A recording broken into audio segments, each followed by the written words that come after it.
While Russian President Vladimir Putin was visiting China for the Victory Day parade, Russia continued its overnight airstrikes on Ukraine.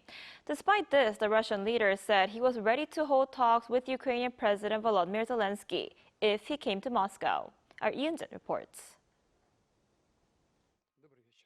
Russian President Vladimir Putin said on Wednesday that he was ready to hold talks with Volodymyr Zelensky if the Ukrainian president came to Moscow.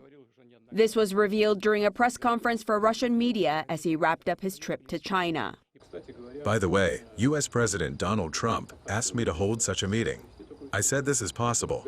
At the end of the day, if Zelensky is ready, let him come to Moscow, and such a meeting will take place.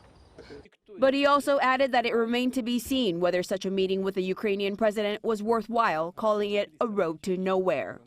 Saying that he has never refused such a meeting, Putin reiterated that it would have to be well prepared in advance and that it would have to lead to tangible results. Zelensky has been pressing to meet Putin to discuss the terms of a possible deal to end their war, while U.S. President Donald Trump has been trying to broker a peace settlement, calling for the two leaders to meet.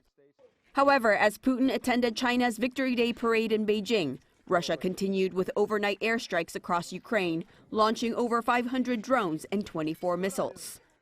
Beginning a visit to European allies, President Zelensky called for more pressure on Moscow, calling the latest attacks clearly demonstrative Russian strikes, claiming that the aggression is continuing due to the lack of sufficient pressure.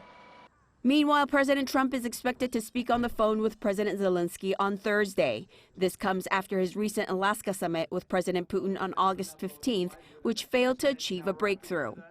Trump said that he had, quote, no message to President Putin.